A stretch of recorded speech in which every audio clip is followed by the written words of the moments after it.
Well, guys, we are back for another podcast. So, hopefully, you guys are all having a good week as we are going to be rounding out the year with a lot of Spider Man from this point on out, because, of course, Spider Man is everywhere.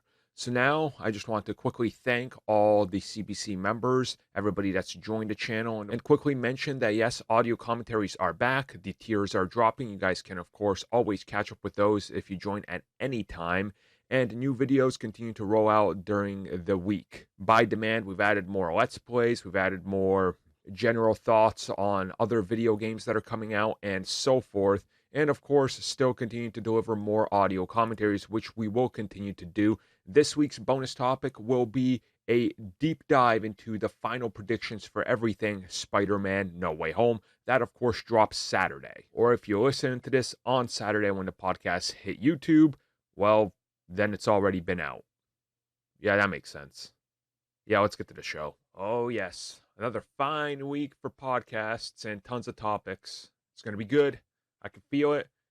Feeling in my bones. It's either that or it's the weather catching up with me. And since I'm so old, they're feeling brittle. It's one of the two. Say that might be the arthritis. Yeah, realistically, at this point, it could just be both. I'm excited and the arthritis. It's kind of like back feeding off of it. It's a symbiotic relationship. Or wait, how did Venom once say it? The symbiote? What was that? Oh, I actually repressed that memory. So remember, because they had to change that because they're like, oh, we didn't know. It's like, yeah, it makes sense that you made a Spider-Man movie with symbiotes and didn't know it was called the symbiote. That's the most Sony thing ever. Yes. Yep. How crazy. And speaking of crazy, I had good crazy bread recently from a pizza place. That was pretty good. Yeah. Right. I'm not American. I think that's quite obvious. What the heck hell is crazy bread? Okay, so you just take bread, right? And you put cheese on it. Is that literally it? Yeah, that's it. Yeah. Is that really? Yep. Yeah, that's it. So what is it by chance toasted? Yes. It can be. So what you've just done is made cheese on toast. Yeah, but it's America though, so it's crazy bread. Mitch, you gotta get with the times, okay? I was expecting like sugar and some other like blue color in there. Nope. But no, it's just literally cheese on toast. Yep, that's pretty much it. Well You usually put on a little bit more garlic or something, but that's about it. Yep. Garlic on cheese. So there you go. That's it. That's it. But so that's literally just cheesy garlic bread then. Yep. Oh yeah, that's it. That's it. Oh, cool. Some places make you like a twirl that looks sort of like something special, but that's really it. It's usually the best when you're like hungover at like 2 a.m. after a club. You're like, oh, I need something, and then usually hits the spot. Yeah. Fair enough. Yep. Speaking of fair enough, hey Mitch, you're here. How you doing? All right. All right, good. Tired? Yeah, I'm tired. Yeah, we're all tired. Yeah. Where can the fine people listen to this find you? Oh, I didn't realize you were doing now. I see. This is where I am. I was miles away. You can follow me on Twitter at Mitch692. Oh, yes. Are you miles away because we're going to be talking about a lot of Spider-Man? Sure. Perfect. let's go. That's that one. That's and we're also joined by Tristan. Yeah, doing stuff, but you can catch a HJ Chance on Twitter. Oh, yeah, it's one of those weeks, guys. It's December. It's what it is. We're all really tired from fighting the Great Spider-Man Ticket War. Yeah. I mean, the great battle of our time. I'm one of those ones that just show up like 2 days before, and then just. So I looked about 3 a.m. because I was still awake, and I was like, a couple of seats are sold out. I'll look at it later on. And I was like, cool, buy those seats, and that was me. See, my local theater usually starts the ticket sale, like, I don't know, like a week before the film. They never do the early stuff, right? Like when they launch. So it was like, oh, okay. And then about 15 minutes on a random like Tuesday, right after that, a friend texts us going, "Hey, are you guys getting the tickets? Can you just like buy a pile and we'll bring people?" I was like, "Yeah, sure, I'll buy everybody tickets." So we bought a bunch of tickets, and I go to click it. They were only up for 15 minutes. Literally, most of the theater was sold out. I was like, oh man, people were waiting for this one. So I've got where I'm going. I've got one screening sold out. I haven't looked at the other like cinemas yet, but one of the last screening of the day where I'm going is sold out. I just don't get it with the people that I'm not spending $100 for first screening to the movie.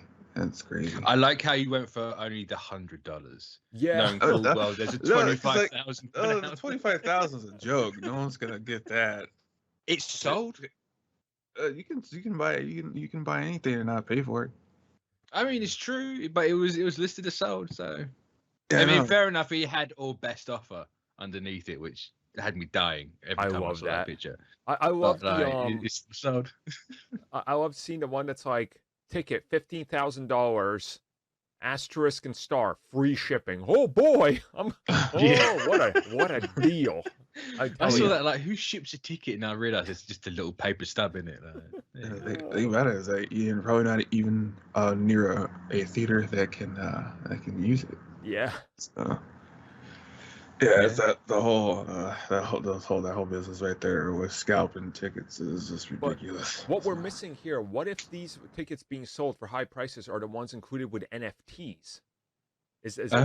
Are we maybe missing that? Because like that's because NFTs go for more than that. They're more expensive. Unless you're those ugly as crap like Monkey and stuff on Twitter, and it's just like shut up, Monkey icon. Oh man, this whole business like. You know, you got the Spider-Man tickets, you know, it's setting records for the pandemic era, and it's certainly looking like it's going to make a lot of money. It was definitely a scramble to see online, like, what was going on and people freaking out and people even being like, well, by the time I got in, it was sold out, so I had to wait for other showings. I had a friend that was like, I was in queue from midnight, and he lives in New York.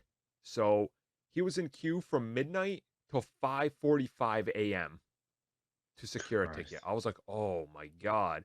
And he was like, yeah, I had to get it like the second showing because like oh no. Yeah, all the second showing. Yeah. I'm going mine's like the fourth because I didn't even give a crap to look at the other ones. I was like, too early. I ain't going to the cinema at that time in the morning. I'm gonna go middle of the afternoon when it's quiet. Yeah, that makes sense. I'm that guy. I mean, it has been kind of insane, but it's good to see, I suppose. Like, this film has a lot of hype going for it, and it's got too much hype. People are going to hate this movie. Oh, there's already people I'm dreading, like, 3 weeks' time from now. Yeah. It's been built up way too much. It's kind of one of those films kind of live up to the expectations. Like, I mean, there were still people that were angry that Endgame didn't include, like, the Punisher in it. They're like, but it's like, yeah, okay, all right. I mean, at this point, you're kind of just looking at the whole scenario. It's like it is what it is type of scenario, which it's the hype is there. The tickets are selling out, and even if the loud minority on the internet who's going to absolutely hate it, right, because it's not Spider-Man 4, they're going to be drawn out by the people that are like, boy, that was a good film. I'm going to see it again with my family. Like that's going to, carry more weight, I think, ultimately. This is my thing. Is it going to have, because nothing so far has had the repeat. Maybe like No Time to Die and Fast and Furious because they've made like 700 million or whatever it is. But like, is this going to actually have the normal quote repeat viewing that movies had before the pandemic? I mean, I already know, and a couple of the friends I've talked to, we're all going to see at least twice the opening weekend and then the following weekend as well. So I think there's plenty of people that are going to be in that mindset, but I don't know if the more casuals will just see it once to be like, okay, now we're safe. It's like, yeah, so. That's what I'm doing. I'm watching this thing once. Yeah. I can wait. I'll watch it. I can wait. I don't know, but But look, at least it's going to get all sorts of, I mean, it's already getting all sorts of headlines with this record-breaking sales. Websites were crashing. Yeah, it's what is it, 35 million in pre-sales? And then the closest was like 150,000. Boy. During COVID, it's just like, so this is back to normal then. Yeah, that's honestly, it's This kind is of the a power lot. of Ditko. This is Ditko's power right here. Oh yeah. I mean, look, it's pretty big. It's it's going to be interesting to see how the messaging behind the sales goes, because how do I put this? There's always that, like, I don't want to call it shock jock marketing, but that's kind of what it is, where you start blasting everything out there that's like the #1 movie in America, the fastest selling tickets, and Sony is at the forefront of that type of marketing, being like, oh, ooh, how do we capitalize on this? Like, you can feel Amy Pascal like sweating. Oh yeah, definitely. She's excited for this, which again, we're gonna see how this rolls out, but that's kind of it for the whole Spider-Man box office thing. I'm assuming we're going to talk about it one more final time with the final predictions when we get to it with the box office. But for now, that is it. Doctor Strange in the Multiverse of Madness. So, boy, this is interesting because for a while now, we thought, well, we know who the villain is, tentacle monster thing. Okay? Okay, well, we can all kind of look at the comics and go, well, Shumagorath.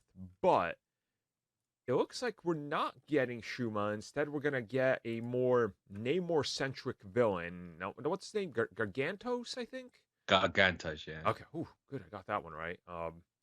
Yeah. Do you think that they double down and make it one in the same, like an evolution type of thing or a multiverse type of deal? Or... I don't even believe he's the villain, to be honest. Honestly, that could work. There's no, I can't see any reality where Gargantos, of all things, is the main villain of a Doctor Strange movie about the multiverse. Yeah, that's certainly. It's probably just some side obstacle thing they had to get past. What I find interesting though is Wanda's not included in the Lego set. Yeah. It's Doctor Strange, Wong, and America. There's no Wanda. Yeah. So is Wanda the villain? Because we've heard that before. Yeah. I mean, dealing with the Darkhold and stuff and pulling things out of it, maybe it's like bending her mind a little bit more what she's doing. I mean, it's the typical villain thing where I can control it because I'm powerful enough and you don't know that it's influencing you. Like Caecilius had that to a degree in Doctor Strange. So if they were to keep that type of deal up, I would honestly be okay with it because it makes sense. Like, that's always something that's made sense to me. It's like, no, you can totally go with this. Like, so it wouldn't surprise me because at the very end you get like it is Schumer or it is I can't remember what's the thing for the Darkhold. Who wrote that book? Oh yeah, Cthulhu, whatever his name is. Yeah. Yep. Yeah, like they reveal it to be that. Yeah. I mean, for the villain, since you saw it from the Lego set, they could be working for. I don't know if they would go for this, but they could be working for Naga and the Snake God set, maybe, since all three of them are usually Snake God set. Oh, Snake God. Oh. I would love if Snake Eyes just shows up. Yo, my movie flopped. I'm here now. What? That would be amazing. I mean, they could very well do. Not the G.I. Joe Snake Eyes or the Snake God, but yeah. Yeah. It's. I mean, there's a lot, and this is that thing where Doctor Strange was supposed to come out a few weeks from now before all the reshuffles again, because remember, it got moved around. So it makes sense that the sets are now starting to leak in info because the toy manufacturers are shipping these to stores. Just as an example, the Marvel's What If figures that are still scheduled for this February to hit stores were sitting in the back of stores so much that they just told them, yeah, put them up on shelves, screw it. So like you can get all the sets. I've even seen the alternative versions of like Captain Carter with the stealth suit from the Winter Soldier. Like it's out. Like, I don't know what, you can't control it, so it's going to happen. So it's unfortunate this is how we're getting our first look, but it seems to be the typical flow of leaks now, I guess. Yeah, this is what happens when everything gets reshuffled. But we got an interesting situation with this movie because they're doing like really big reshoots. Yeah. So are those reshoots to change the plot of the movie, or those reshoots to be like, we couldn't get actors in a certain day, so we got to redo what we have? No, the typical normal reshoots. Like, which one is it going to be? Yeah, it's. I assume it's we didn't have X actor on this day, so we have to reshoot the scene. Yeah, most likely, from some reports saying that they couldn't get some actors on certain days. And also remember what's been said about Spider-Man. When the two films shifted release, the entire third act of Spider-Man had to be changed around and completely change how they handled it. So maybe there's some of that in Doctor Strange where the third act was leading into Spider-Man. Then they're like, oh, God, we got to, oh, no. And that kind of lines up with the events of what's going on because Spider-Man, they said part of the major reshoots that they went back to was completely redoing the ending because it's like, well, it doesn't make sense anymore, so redo that. So it would kind of make sense. But then they have that that narrative going around that Tom Holland got the ending changed. Yeah. So is that just them leaning into that? Maybe. I don't believe a word Tom Holland says anymore. Like, same. He's a mouthpiece. And they know full well what they're doing with that boy. Tom was gonna leak the ending, so they had to change it. I mean, Tom, like 3 weeks ago, was still like, I don't know what's going on in the film. Literally 2 days after, oh my God, I've seen the thing. It's amazing. You guys are gonna be blown away. It's a guy. Come on. It's not Endgame where you were in it for 5 seconds. Yeah. No. That one we can understand. You don't know what's going on. This one, no, you're in the entire damn movie. You should know. Yeah. It's certainly going to be interesting to see what happens next and how they handle this. But hey, you're looking at the whole Doctor Strange thing. Do you still think? Because we heard rumors that we're getting our first teaser trailer with Spider-Man. You would kind of. Oh, it's got to be right. Like, there's nothing else Marvel before it, so you would have to drop it. Yeah. Like, it's. They're in a good spot with this movie. Like, if it's the reshoots because of plot changes or actor availability, they can show the old stuff in the trailer. And it's like, well, you know nothing about this movie. You're hyped for that movie, but you're not hyped for this. And let's face it, it's Marvel Studios. They're literally going to show us the first third of the film and show us 3 scenes that go back to back, but make it look like it's the entire film. Because they've done that literally every trailer of their film. I don't know how they do it, but it's like, you think you know everything. Then you see the final film, you're like, boy, they showed us nothing, huh? Okay, impressive. Like the whole Shang-Chi, they didn't even show you like one bit of the final act. No. They didn't show you the final final act. act. Showed you one thing. Yeah, they showed you barely any of the second act. It was all like first act stuff, and specifically that train sequence or the trolley sequence. It was like, oh, wow, that was good marketing on their part. So like the big stinger was just the abomination bit. So okay, cool. Yeah. That's good. Amazing. Just oh, that segue didn't work. But hey, you know what's driving Disney Plus subs? MCU content. Funny that, isn't it? I mean, can't be anything else. Yeah. So Star Wars ain't gonna drive it. Like, where's the Star Wars? So here's the thing. This is essentially a poll that was conducted among people that subscribe to Disney Plus, and it wasn't like let's find a certain person that has a preference and see why. It was just like no, people that subscribe to Disney Plus that say let's survey them and we'll gather up all the numbers. And essentially, the biggest driving force of Disney Plus is give me Marvel, Marvel me now, more Marvel. Like that's kind of what it is. People are just like, I consume Marvel, and that's it. Like it's like okay, with the biggest film franchise in history in the world, and you're spinning off of it with the same characters, and they're literally jumping back and forth. Yeah, this is gonna drive content. I mean, it's. What was it like? 10% said they don't care or something like that. Yeah. Like, I don't care about Marvel, but I'm subscribed to Disney Plus. Then what the hell are you there for? Stars. I'm there for the To be fair, mighty start of the ducks. season on Disney Plus. I'll give it that. Actually. Oh yeah. Maybe they're there for. What else do they have? Ducktales. Is Ducktales still around? I think so. No, I think it ended a while ago. See, I don't know. I don't watch these things. But yeah, it's. Maybe Look, they just watch Mandalorian over and over again. They really like the Mandalorian. that's true. Yeah.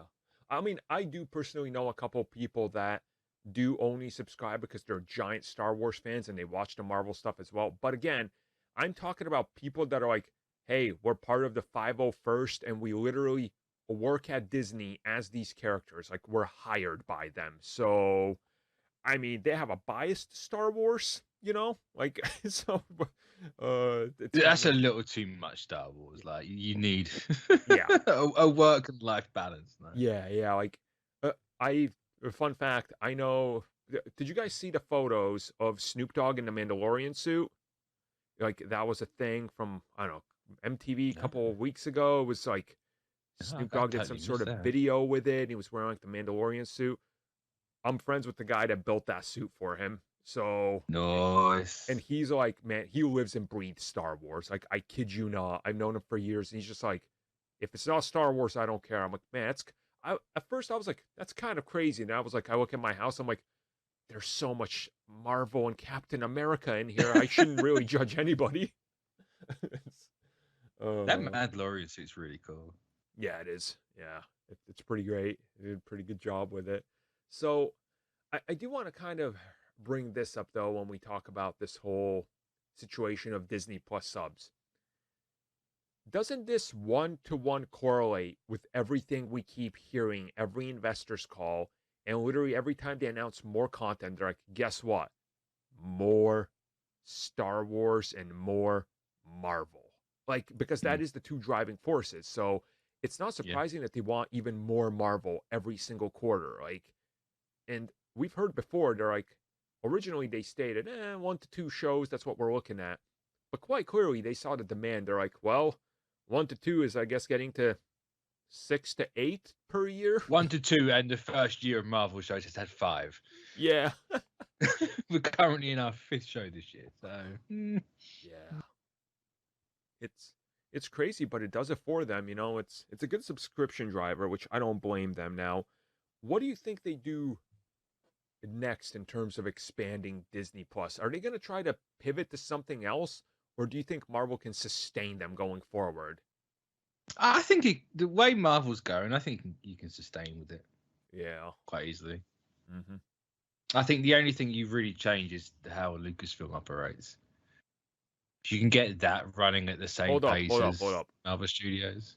Lucasfilm operates ? Because they seem to be... that's the thing, isn't it? If you can get it to, if you can actually get them operating, get past the WB stage of we're going to announce 5 things, but we're going to either let it die or just say it's been shelved. Creative differences.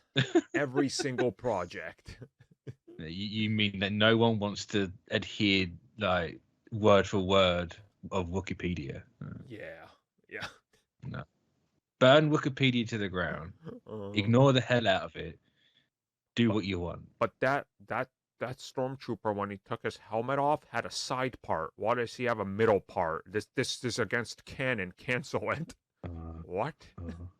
Oh, Star Wars. What an interesting thing. So also, get the hell out of the same time period for Star Wars. I am so sick of it. Please. Yeah. If you're gonna hang around what we know, do it with the sequel people. Exactly. Yep. Enough of the prequels and originals, please. And I mean, they've even said now, like, hey, we're looking at those sequel characters for down the road. It's like, yeah, they're gonna do it. Like, yeah, cool. I look forward to them announcing something and then 3 years later telling me it's shelved. I can't wait for that Captain Phasma project. Oh, I look forward to that not happening. Same. Same. The final topic here: new Spider-Man trilogy? ? Confusing messaging, rebuttals, confusing wording from people involved with it. What is happening here? How? I mean, what's confusing is you're getting more than 3 films. Like, Yeah, So and he was going off on everything. I was like, what's going on there? So here's the thing that I had to follow this very carefully because of how it hit to try to get the full understanding of it. So Amy Pascal was talking with Fandango. She was like, "Oh, we're making 3 more Spider-Man films with Marvel." Okay, that's pretty self-explanatory, right? 3 Spider-Man films with Marvel. They noted that if you look at her older interviews and references, again, every time she mentions Marvel, she's talking about the Sony Spider-Man films, and she mentions Marvel Studios by name, referencing more of those films. Fine, it could just be a slip up, right?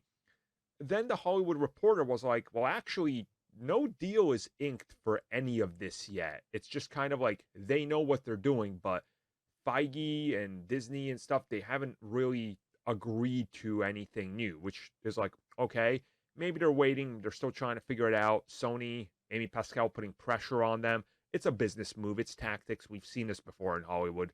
We've seen it with Spider-Man as well, so it's nothing new. But I think a part of me feels like that it is the messaging that she kind of knows what she's doing, and it is that type of, like, Spider-Man is going to stay in the MCU, but I don't want to go into spoilers for No Way Home and talking about it. There's something that's obviously out there that's hit that relates to things going on with the multiverse and the character and Venom that kind of makes me think that something weird is going on here, because the way they handle certain things, we know, again, I'm really trying to avoid spoilers here, it doesn't seem right. It seems like, wait, what? How? I mean, it seems exactly par for the course. Yeah. Cause especially with the Fandango interview, like they were trying to pry stuff from her, and there's even a clip that was going around where they're asking what else from this potential new trilogy, and she's let it out saying, well, maybe we'll have all these other characters from the Spider-Man universe, even a kid from Brooklyn will probably be in one of the movies. You never know. Yeah. It's. So I think at the end, no matter what, I say no matter what they say, like, I'm not going to believe him. Like, he's not going anywhere. No, they'd have to be stupid. Like, I mean, it is Sony, so that's not saying much, but you'd have to be stupid to break up this deal, especially after you saw what happened last time. Now, maybe they're going to do the thing. Last time they jumped the gun. Like, they were out way before Far From Home even came out. Yeah. Like, this time, they were in it for the long haul. They only did a quick deal after Far From Home because of just to get people back on their side. Yeah. So, get something quick done so we can get people happy again, and then we're going to figure something out. That something else has been done for a while. Yeah. I don't know, looking at this whole thing, we know obviously they worked something out for Spider-Man. There's still that one more Tom Holland Spider-Man cameo for the MCU, which they confirmed in that press release. What happens next, I think that cameo or that role is a buffer in case they can't figure something out so they can write him out. Because, I mean, maybe. It's... Yeah. But that depends on where he's going to appear. Yeah, exactly. What movie do you have him cameo in to get him out of there?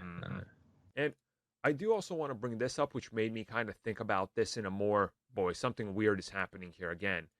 If they're doing another Spider-Man trilogy, they're going to change directors. So John Watts ain't directing the new Spider-Man because he's going to be busy doing Fantastic Four, which means we are going to get a new voice for it, which I'm okay with, because if you're going to jump into the college years or something, I'm cool with college years, but...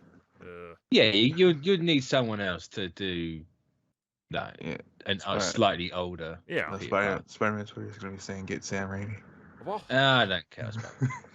Honestly, he wouldn't be a bad choice, but I think he's going to come back for a third Doctor Strange, quite honestly. Like, yeah, I wouldn't be shocked. That seems like his wheelhouse now, because Sam Raimi has always been on the fringe of horror or horror director, and he takes other projects just to fund his own horror thing. So he kind of likes that darker, more moody atmosphere, which honestly works for him and always has. So Also, being a massive Doctor Strange fan and friends with Feige, yeah, kind of. Yeah. It works out. Sorry, Scott Derrickson, we got the Raimi now. Scott can come back for like a man thing or something. Ooh, actually, yeah. That would be fitting for him. But here's the problem with Scott Derrickson coming back for anything. He has Ethan Hawke in every project, and he's already in Moon Knight. So what do? Do you recast Ethan Hawke? You have a flashback. Perfect. Done. All right, we're booking this. Do we know who Ethan Hawke is playing? It's supposed to be Sun God, but the rumors are saying it's going to be revealed he's actually Dracula. So I don't know. I mean, Dracula. Then why not do something? Have something Scott Derrickson involved in Dracula then. True. Man, they should really. They need to figure out some of these characters and how they're going forward, and kind of, to tie it back around to what we're talking about now. See, you can speculate stuff like this from Marvel Studios, but on the Sony side, the moment you start speculating, like, what do you think happens in Spider-Man 4? You're like, I don't know. For all I know, they're going to be like, guess what? Morbius has Spider-Man powers now. It's Jared Leto as Spider-Man. You're like, boy, that's the most Sony thing they've ever done. But yeah, yeah, exactly. I don't know. I feel weird about all this Spider-Man messaging, and a part of me believes, and this is what I really want to happen.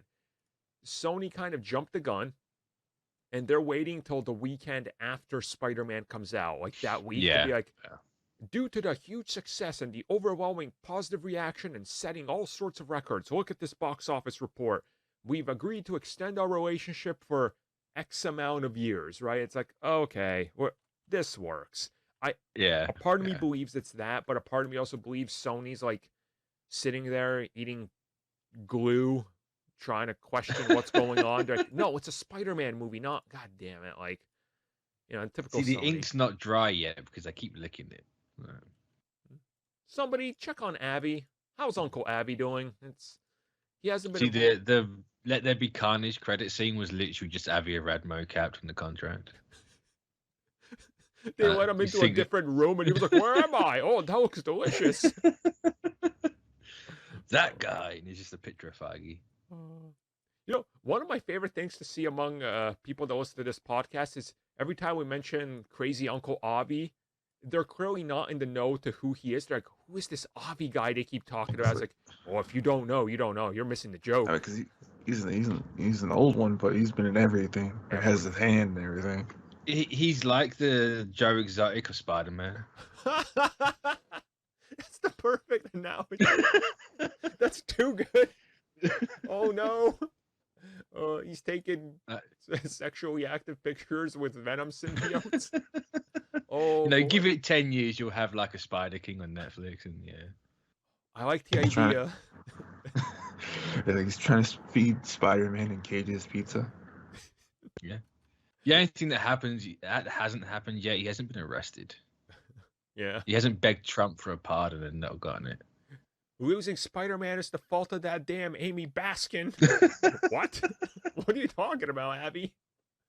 The thumbnail for this discussion should just be, I'm going to make sure I do that. I was going to say, you got to get on it. I hope they listen to the fans. I mean, they have to.